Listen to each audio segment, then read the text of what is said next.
Hello, everyone. Welcome to 2022. A new year begins, a new year with a lot of ideas, a lot of energy, a lot of dreams, and hopefully let's leave behind the tough times and make this an amazing year ahead of us.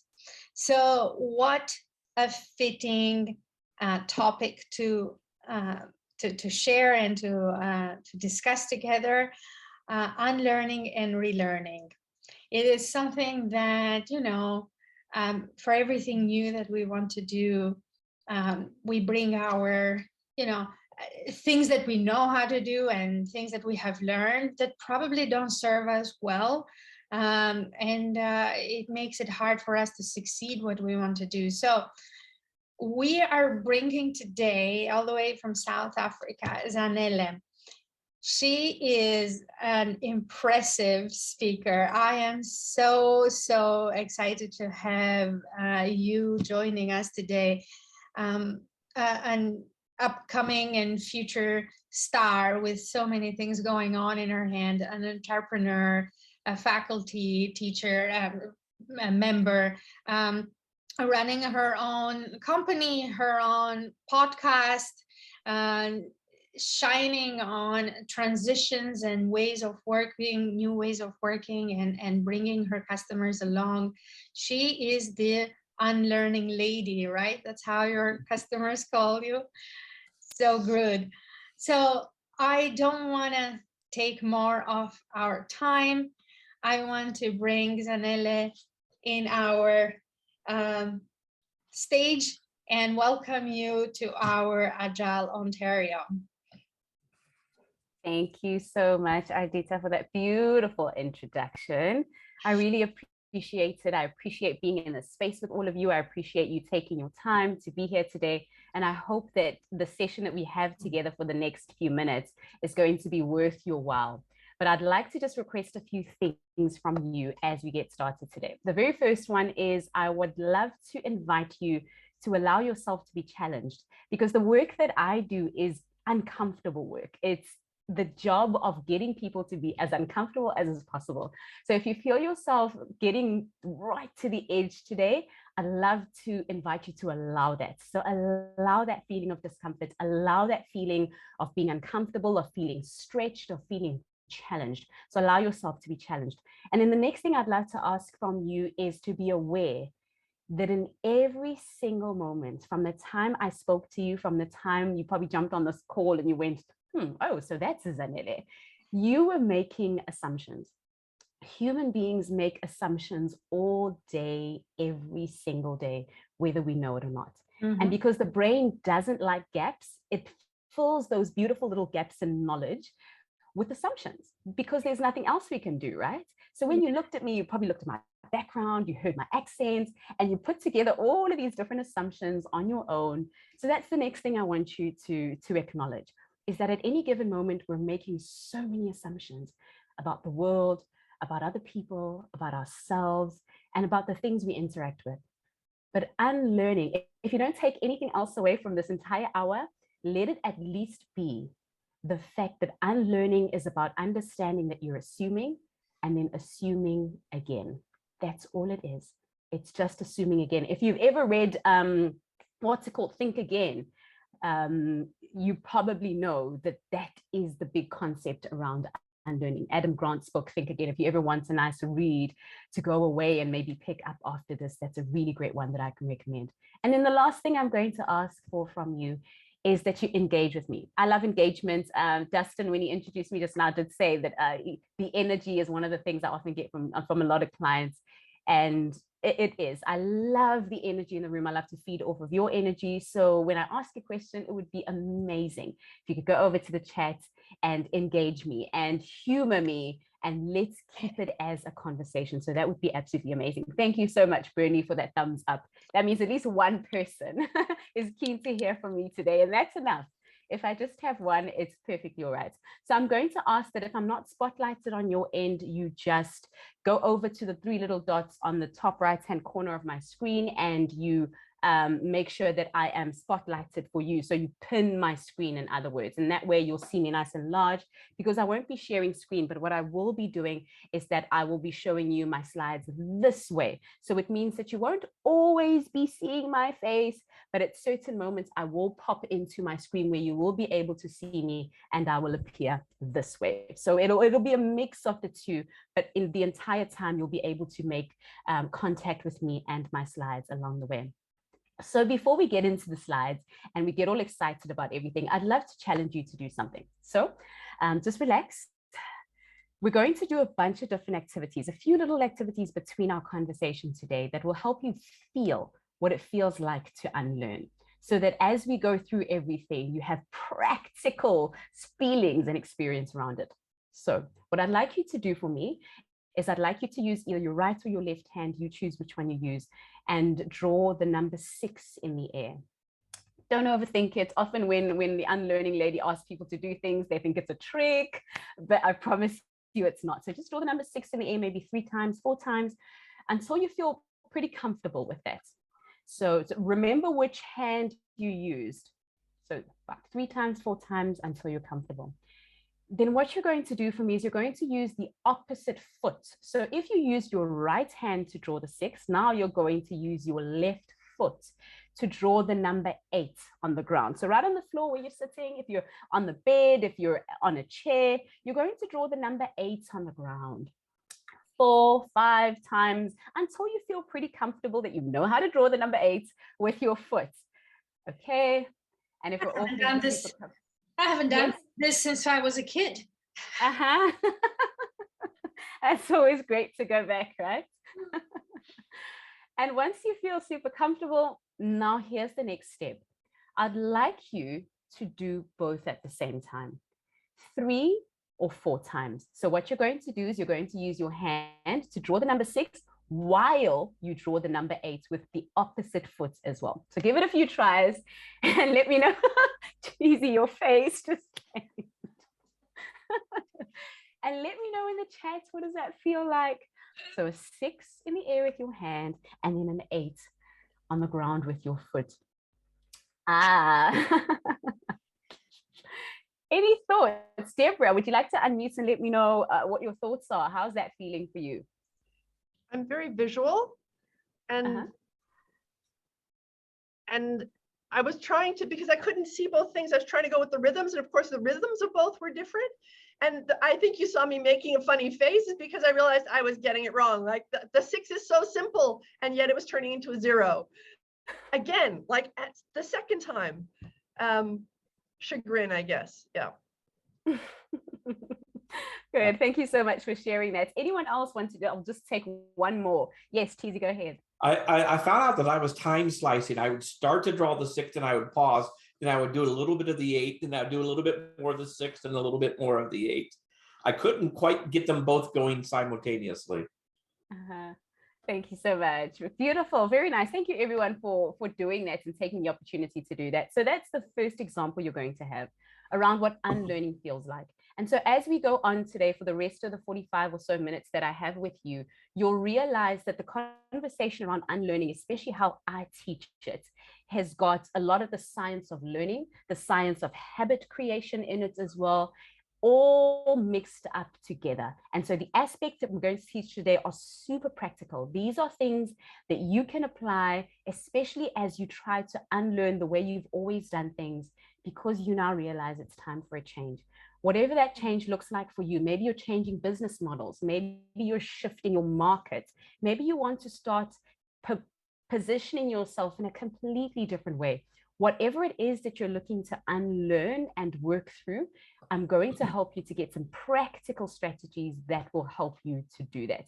But I think the most important thing that I want to start with is helping you to understand what unlearning actually is. And then we'll look at some practical things that will help us to move forward. So let me give you a nice business example. This is an example taken from the ice industry, or the refrigeration industry, if you want to call it that.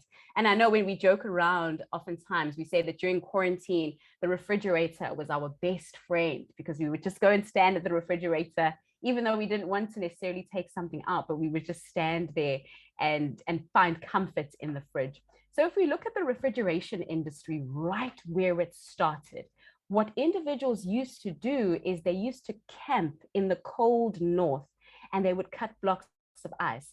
This is what was called ice harvesting.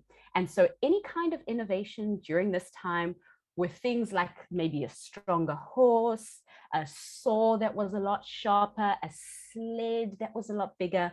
That was innovation.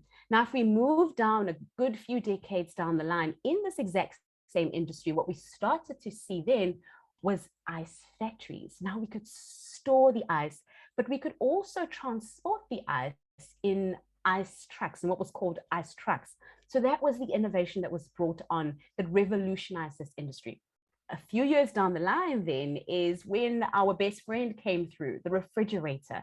And you can see, looking at that video, that the refrigerator went through its very own almost innovation and transformation down the years. And here's where we currently are in this industry. Now, you may have probably heard of the ice blocks or ice cubes that don't melt. That's one of the biggest innovations happening at the moment. But another one is this, and possibly one of my personal favorites. And this is an example of an innovation that is actually worked on by a food technology company. And what this innovation does is that it's a protein coating that you wrap on your food and it keeps food fresher for longer. So you're talking vegetables, you're talking fruits, anything of the like. All you need to do is cover it in this protein coating and it doesn't even need to go in the fridge. Now, when I saw this, I was absolutely mind blown. Not because I thought that this was really cool, but because this innovation helped me to realize something that people in these 4 different blocks of this industry might have missed. And here it is. This, I think, is probably one of the most important parts of what unlearning means.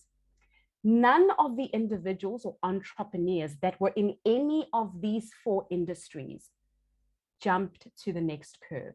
So what do I mean by that? What I mean by that is none of the individuals that were ice harvesters actually started I need to make sure I'm pointing the right place here, a refrigeration company. And none of the individuals who were part of owning an ice factory and ice trucks are involved in the creation of this protein coating. What that means is that unless you and I start to think differently about the work that we do, we will always miss the next curve of our industry. I'm actually doing a really exciting interview about the metaverse today. And it's just so exciting when you think about where it's going, but so many of us are going to miss that curve because when we think about ourselves, we say we cut blocks of ice and that's what we do. But what happens in 30 years time, in 50 years time, when your customers, your clients no longer need you to cut blocks of ice? Who do you become then? Are you still relevant? Can you still serve? And so that example for me is absolutely exciting because it helps us to realize that for a very long time, as entrepreneurs, we've been asking the wrong questions. What do they get from us? What do they want? And in the ice industry example, or the refrigeration industry example, they want ice. They just want ice. But really, when people buy ice, it's not the ice that they really want.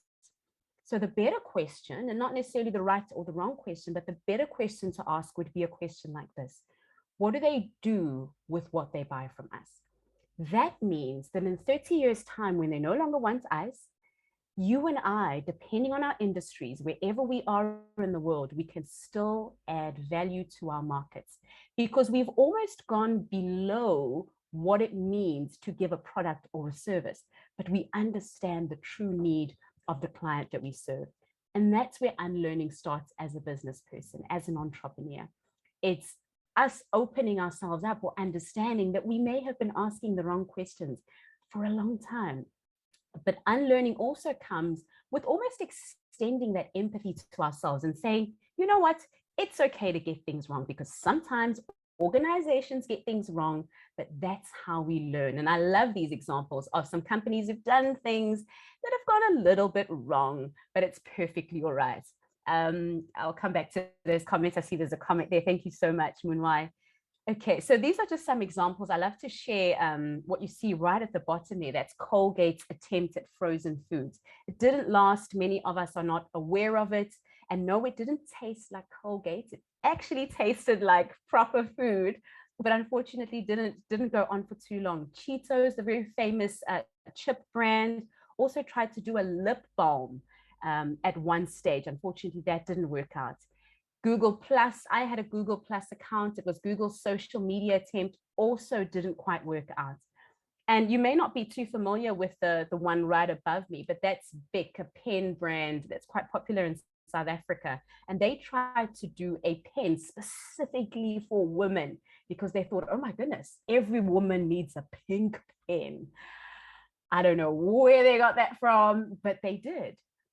And this is the thing about brands that are constantly reinventing themselves, is because they understand one of the biggest principles of unlearning is that mistakes are inevitable. It's only through trial and error that we're able to then move forward and learn what it means to transform and to change.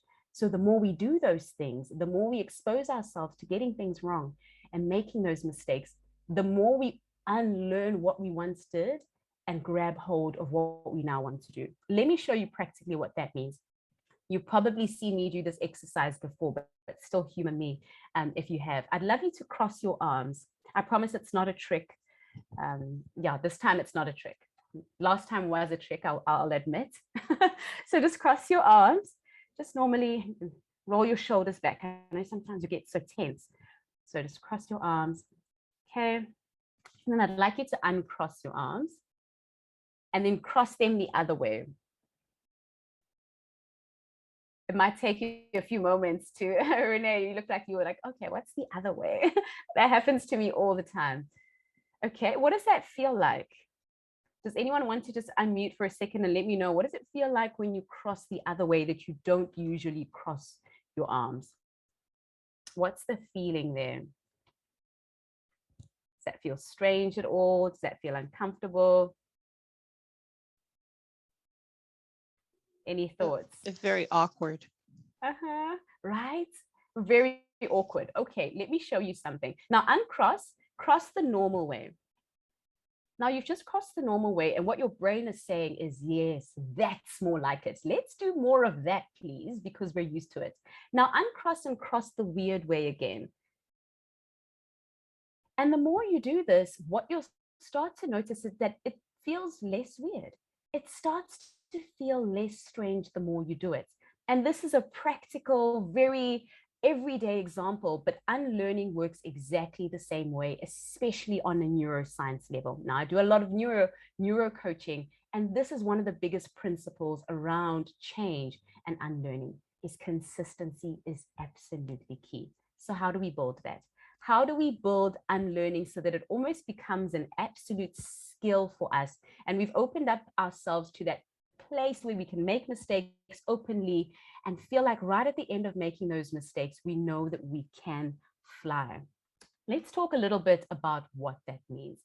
So I would like to now introduce you to a concept that I teach. This is where if you're wanting to write notes, you can write notes, because this is a very big part of practically what unlearning is, and then 3 things that you can apply as you start to relook your business, as you start to relook your business model, whatever it is you're unlearning at the moment, and how you can move through that.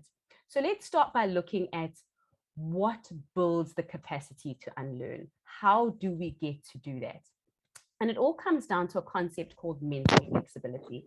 And mental flexibility is all about how our brains can change, how we open up opportunities for our brains to process in one way and then also process in another way soon after.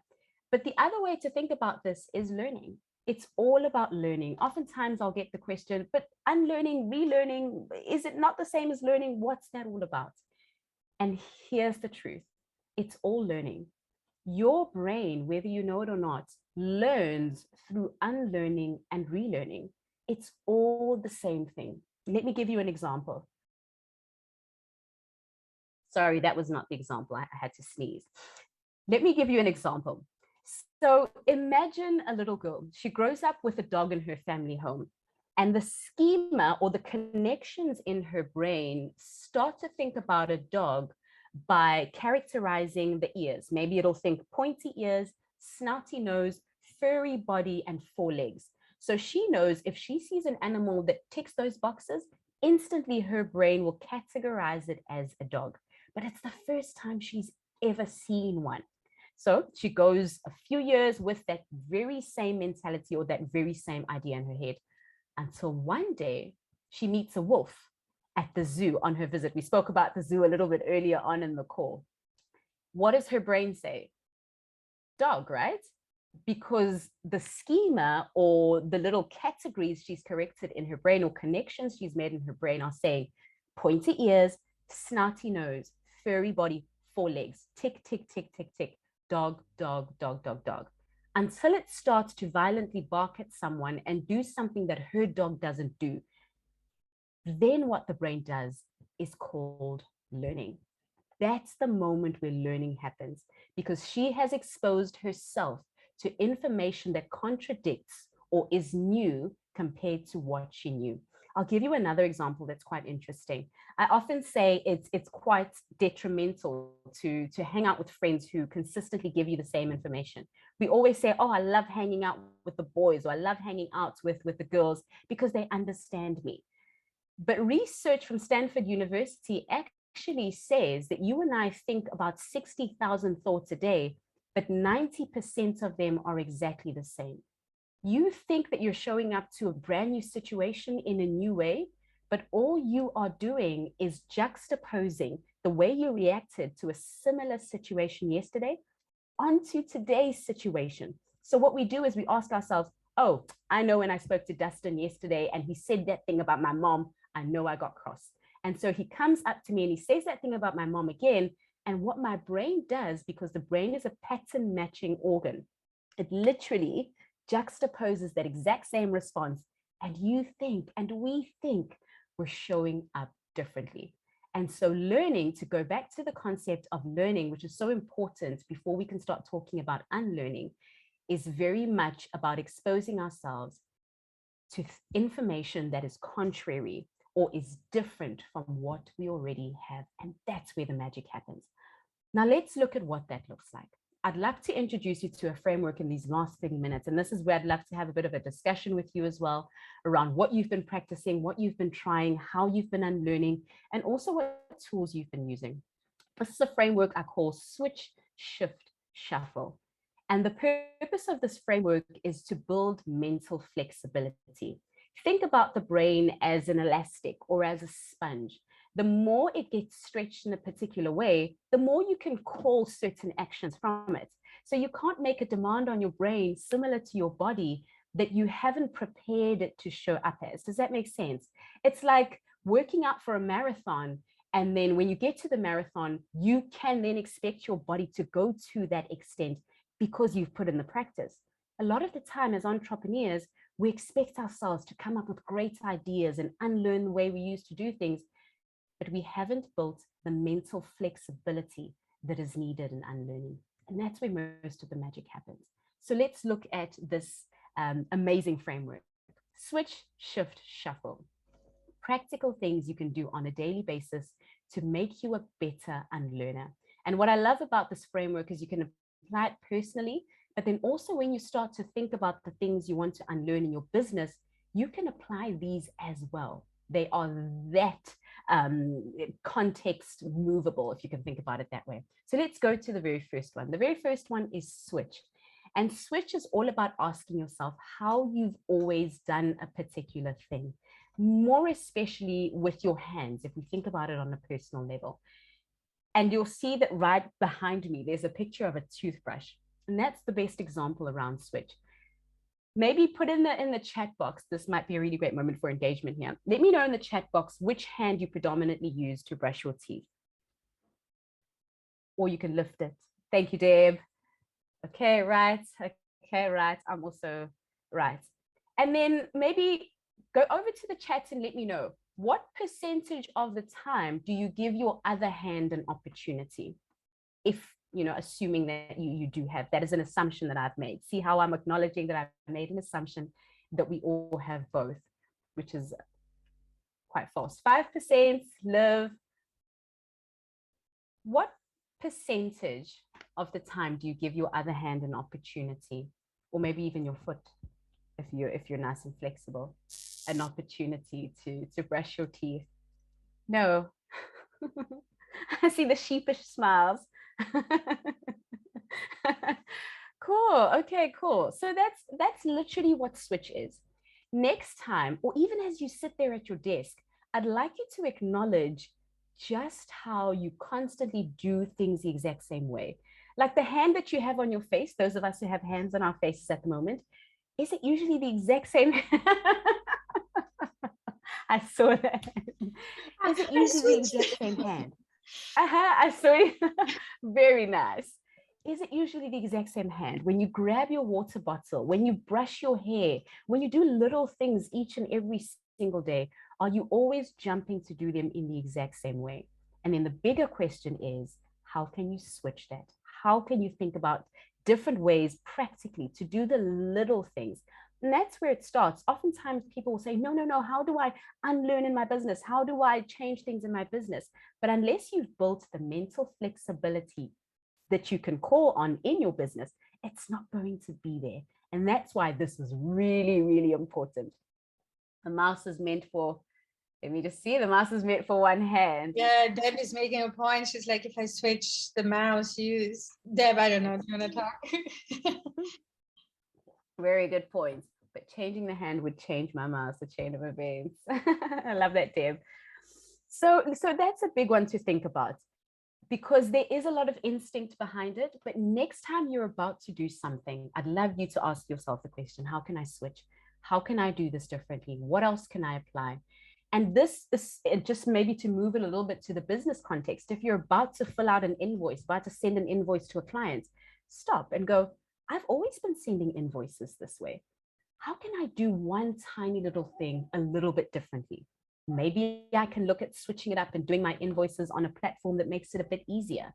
Maybe I can send invoices through a different piece of software. Maybe I can do things differently. Maybe I can just change the way I set it out. But if it's consistently the same, then you're not changing. You're always bringing the same version of yourself to that situation. You make it even harder for you to unlearn in the future. Here's an example I'd love your help with. This is a meal that they serve in the Netherlands. It's called hagelslag.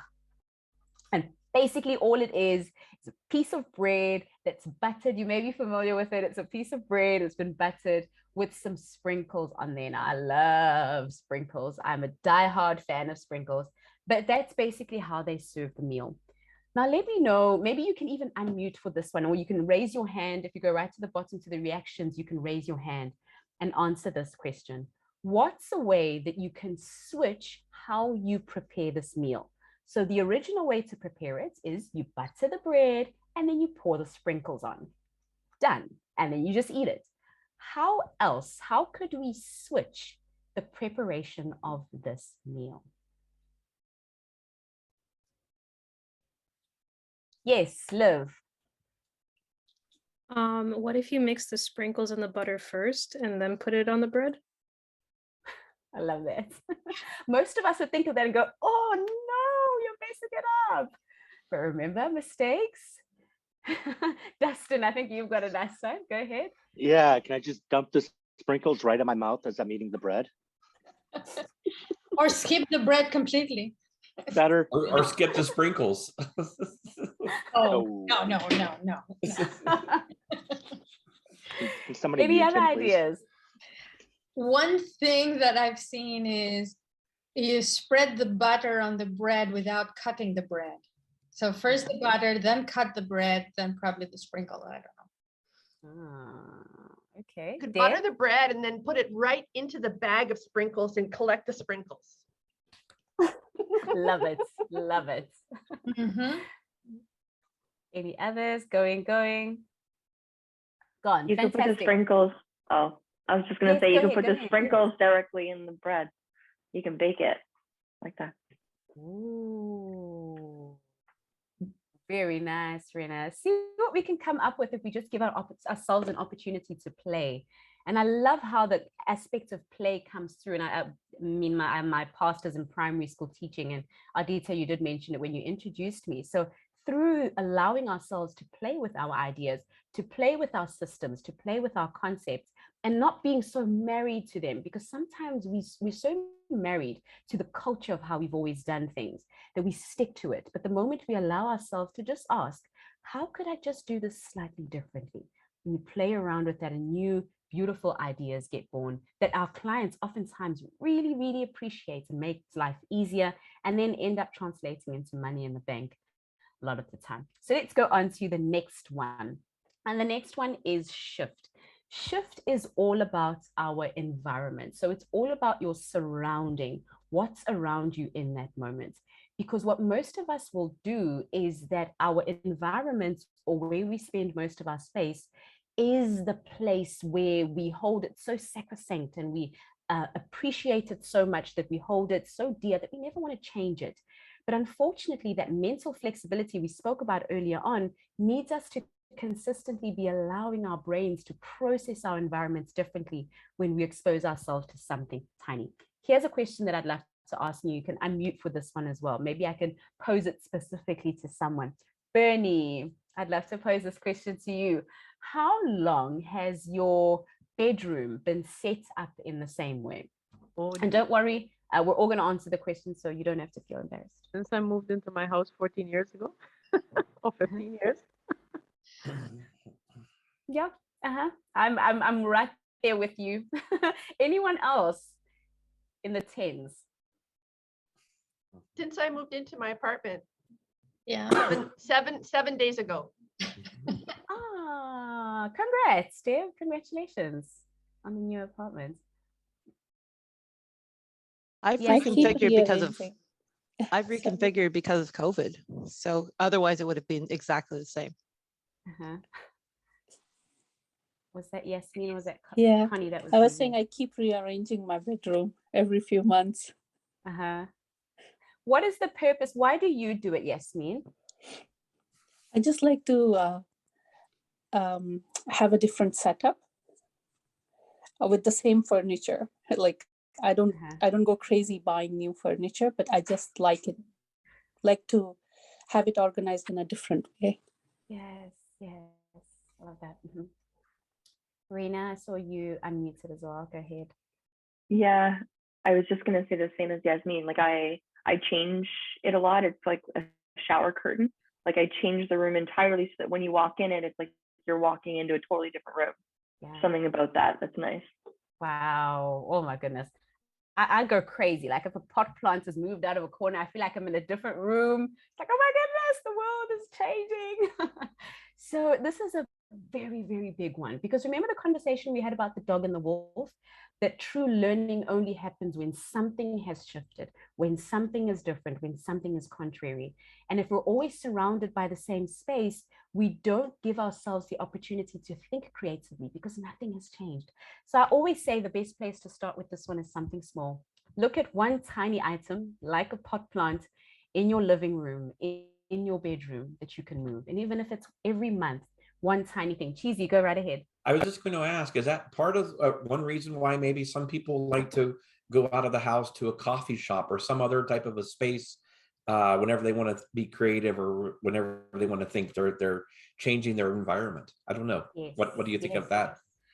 Absolutely, that is definitely the case, because what happens, and maybe to make it a little bit more practical and a bit more scientific, what happens when you're in a new space is that your brain gets stimulated in different ways that are contrary to how it's been stimulated before. And that's what you're after with the unlearning. I often say, and this is a really big sort of idea around unlearning, you don't want to focus on what you want to unlearn, you want to focus on what you want to learn. So focus on exposing yourself to the thing on the other side of your unlearning. So for example, if I want to unlearn not drinking enough water, I ask myself, what do I want to learn? And what I want to learn is being specific, having a glass of water every single morning. And then you walk towards that rather than walking away from not drinking. I saw that. Rather than walking away from not drinking enough water. Does that make sense? And so because you're moving into something new, it's all of this beautiful new stimuli around how can I make it easy for myself?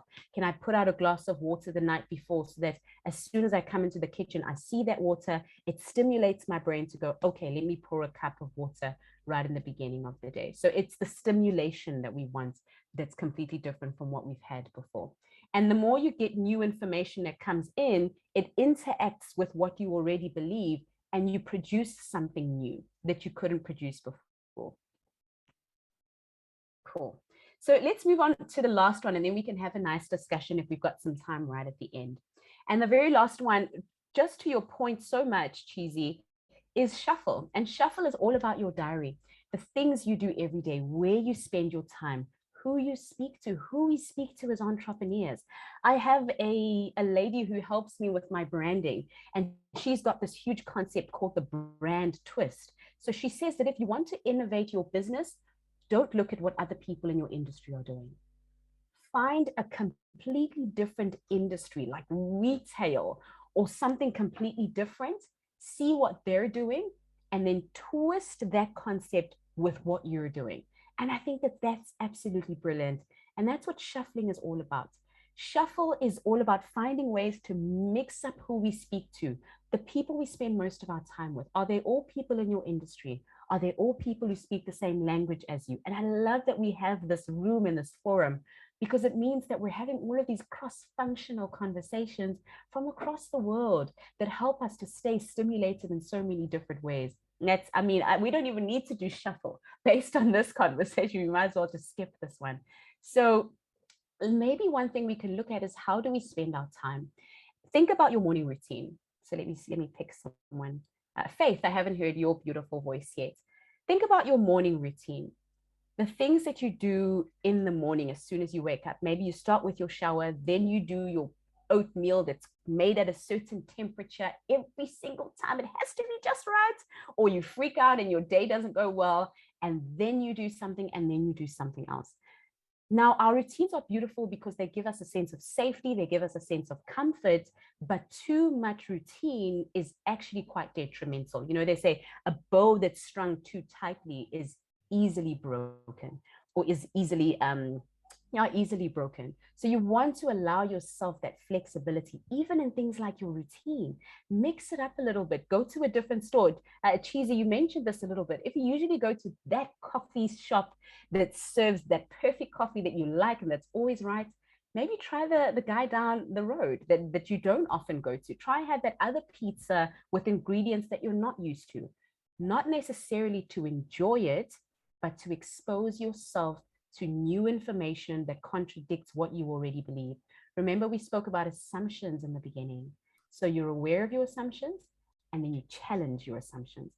That's what unlearning is all about. Not to enjoy it, but just to learn something completely different and move closer to what you once believed. So here's a really great place to start. Ask yourself, what are my non-negotiables? Most of us will say, when someone offers us something, we go, nope, I don't do that. It's not my thing. Sorry, anything else but that. Or someone will offer us a certain food. If you're allergic to something, please don't say Zanele said I must try it, even though you're allergic, and then things happen and you fall sick. I would hate to have that happen. So the non-negotiables, the music we tell people we don't listen to because it's not our style.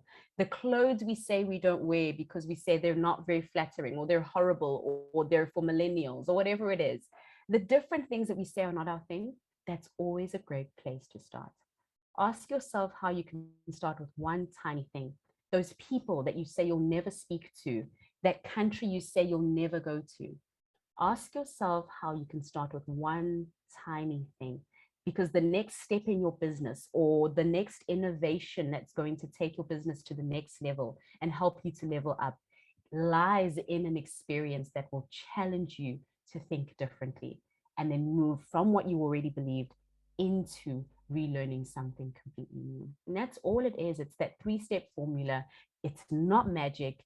It's about exposing ourselves consistently to something that helps us to realize that learning happens when we once believed that a dog was one thing, And then we re-hypothesize. That's all that unlearning is. If there's anything that you take away, at least let it be this beautiful picture of these little doggies today.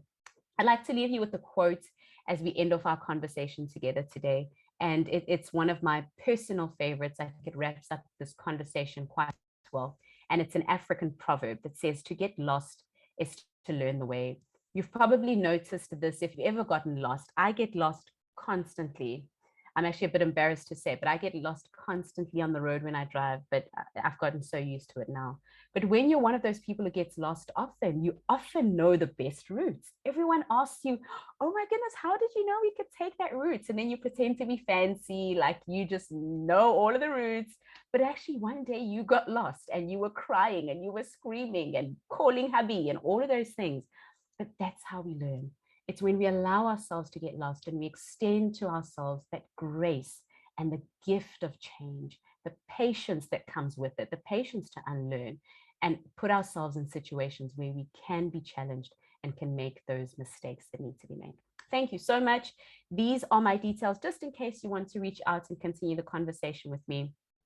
You can do so on that email address, the one you see on your screen. My YouTube link is there. I'm also on Instagram if anyone is an Instagrammer, and they can connect with me there. Otherwise, thank you so much, Ardita. Thank you so much, everyone, for having me. I did want to leave a bit of time for a discussion, Ardita. I hope that's okay. Yeah. Would love to have some conversations. I mean, now I'm thinking, how should I change my bedroom? I think we need to think of that. But I don't want to miss a question that Moonway posted earlier. Moonway, do you want to bring that up? Yeah. Hi. Hey. Hello. I'm curious because sometimes it's not because people don't think of creative ideas, but when you're working in a company, those companies do not want to cannibalize their cash cow. So within the companies, these innovations are usually squashed. Please repeat that, Moonway. So I'm saying that sometimes it's not because people don't think of creative ideas, but it's because companies within the companies, those innovations are squashed because companies do not want to cannibalize the cash cow because they think that, hey, if you have this new thing, like for example, the refrigerator, and you have basically the other creative ideas is like, wow, well then it's going to, my refrigerator business is going to go down if this thing is going to take off. So the business unit responsible for the refrigerator will try everything they can to kill off those new ideas. Mm-hmm. Yeah, and that's why I would say the onus is on us as entrepreneurs, as business people, to take charge of cannibalizing our own ideas. I love to use the example of Apple and the iPod. They cannibalized the iPod by coming up with the iPhone. It literally ate up the entire iPod market, but they had to do that because they understood that there's a lot more potential on the other side. And that's that idea of the next curve. It means understanding that there's a lot more to gain if you jump on the curve than if you don't. It's tough. But I love what you said about organizations and how sometimes when you work as a part of a big organization, it's so much harder to turn the ship, right?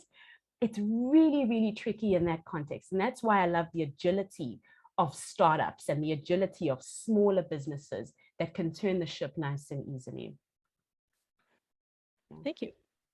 Thanks for that, Kristen. Anyone else? So I have another question. Can I ask another question? Yes. So yeah, because your original 6 and 8 figures, the hand and the foot, I'm wondering if it is for people when they're younger, when they've learned different things, maybe easier. So for example, it took me a few tries, but I got it. It's not that difficult because I play piano. And I wonder for people who play organ, I don't. I have friends who do.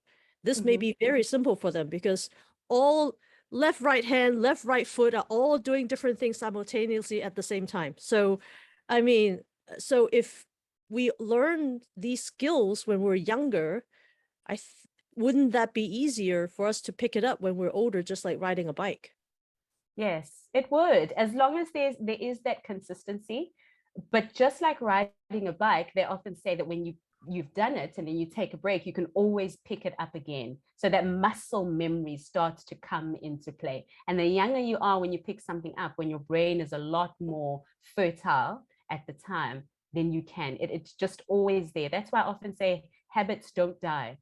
That's why people who say they've quit something can pick it up again so easily if someone offers it to them, because habits don't die. They stay in your brain. And although something becomes a new default, if it's triggered enough, it could come back. So that stimulus, once again, is something that's really important.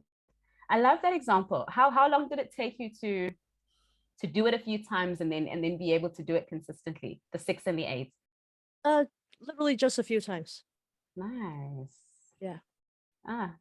Cool. I think that also points to the transferable nature of skills, of how some skills are transferable across different actions and across different activities. I like that.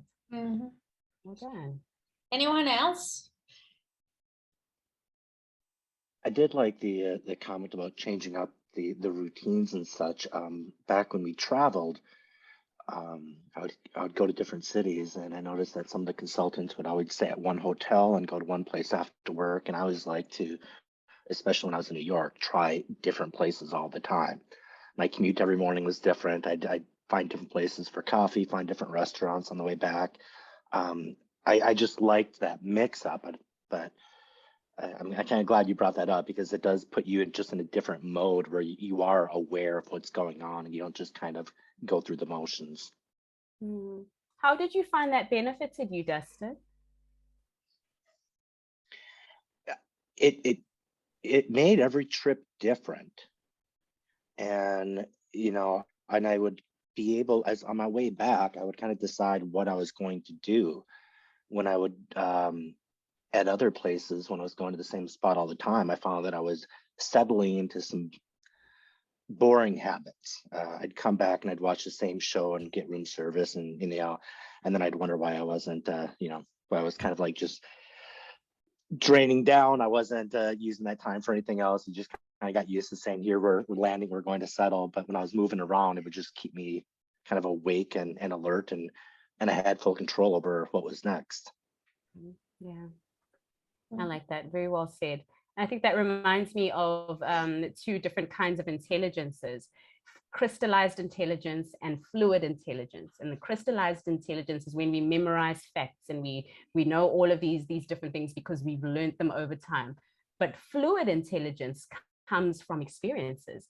It's like when you ask someone to do something and they're not a part of a certain industry, but they're able to solve a certain, maybe an engineering problem, but they haven't studied engineering. It's because that person has been able to call on different experiences from different parts of their lives to solve a problem that's in an industry they've never been a part of. And that really is what that's about. It's that you're building that fluid intelligence part of yourself. I love that example, and keep it up. There's a man whose name is Charlie Munger, I believe. He is Berkshire Hathaway. What's the billionaire? Warren Buffett. Okay. Charlie is Warren Buffett's right-hand man. And his thing, you'd mentioned this as well, is he would learn models from anywhere in the world that he could, any discipline, volleyball, ballet, whatever. And he would, when he would see different problems, he would try to apply different models to that type of problem that he was facing, and just, say, well, here are the things that we would do for this other model. Does it apply here? And just try it out real quick and see if it would take him anywhere. So that was his goal, of just collecting all the models that he could from a bunch of disparate places, which I think that's what you're talking about with fluid intelligence. Mm-hmm. Yeah, it would be calling on your different experiences to solve a problem. Yeah, like that. And just to speak to probably shift, I don't know, maybe. I know that about when the pandemic started, a little after the pandemic started, I decided it was too sedentary. So I started walking and riding my bike. And I found that either one, so I started enjoying walking. Riding, it took a little used to, because it's, especially if you're going up a hill or whatever, you have to be, even if I rode every day, it got easier, but you wait a couple of days and it's back to almost square one. Mm-hmm. But I found that I could go further if I changed where the routes that I went, because you did the same one all the time, it kind of, you know, I guess you got used to where you're going. Nothing is new. And, you know, all of a sudden you go like, oh, geez, I've only done 5 kilometers. You know, I was intending to do 10, Yeah. you know. Whereas when you took a different route, all of a sudden it's like, oh, wow, I've done 8 kilometers already, you know. Nice. I love that, Benny. Thanks for sharing. Oh, Deb, you have to leave. Bye, Deb. Bye. Anyone else? I don't want to take a lot of the time, but I have like I've lived in a city for a long time, and only late I was able to appreciate some parks, because I always drove by, but I never stopped and walk in that park. But when COVID hit us, we're like, okay, we have to do more walking. And we discovered a park that it was beautiful, and it had a river and everything, like different trees, and goes through the city, but in a hidden way. So I think there is power into discovering by choosing different ways. Is the discovery part that I think it's so precious there. I love that. I love that word, discovery. Yeah. Anyone else? Who is gonna change something after this? Well, I can share. It's Connie. Great. I loved what you were talking about. How do you say your name? Zanele. Zanele. Love that. Yeah. I have carpal tunnel in my right hand, and I did something this summer I was refinishing my patio that seemed to aggravate the problem. So now I have to relearn how to use a mouse. And I actually have 2 mice, one for the right and one for the left. And I keep having to put away, like I had to get a different one for the right, and then I had to get one for the left. So I'm trying to relearn the habits. And I think I feel like I'm a gamer, which I'm not, because I have the 2 mice in my hand at the same time to try and do things. I don't know how long it's going to take to relearn this, but it is certainly challenging. And like you were talking about with the crossing the arms and things, but to your point, as you do it, the more you do it, the more you do feel comfortable. You're taking yourself out of, and I just find that to learn, as you're saying, people, a lot of times I put myself in uncomfortable situations just to learn. Sometimes I think I'm a bit of an adrenaline junkie too, just to feel alive, but it's just when you try to do something different and take yourself out of that comfort zone, like to say, eating a food that you're maybe a cuisine that you're not at all familiar with, maybe running a race that you're just like, this is insane. Just doing something, it starts a synaptic path, I think, tweaking and firing, and you just feel good and feel alive, and eventually you get used to it. But then you're off to the next thing, looking for the next high. So not drugs. I'm not talking about that. I'm talking about strictly healthy things. In Canada, we're okay. Yeah. Oh, yes, true. But I'm not talking about that. So, anyways, have a great day, everyone. Stay safe. Sorry, I have to drop off. Very nice meeting you. Thank you. Thank you. Bye, Connie. Take care, All the everyone. best. Yeah. Thank you so much, Zanele, for everything. These were amazing stories, and yes, your energy just kept everybody entertained and engaged at the same time. So I really want to thank you for your time, your stories, your experience, and everything you shared with us. And I hope to stay in touch with you, because it sounds like there are so many things that you can bring to our community. Thank you, everyone that joined us today and for keeping the conversations going. And we'll see you again next month. Thank you. Thank you. Thank you. Bye, everyone.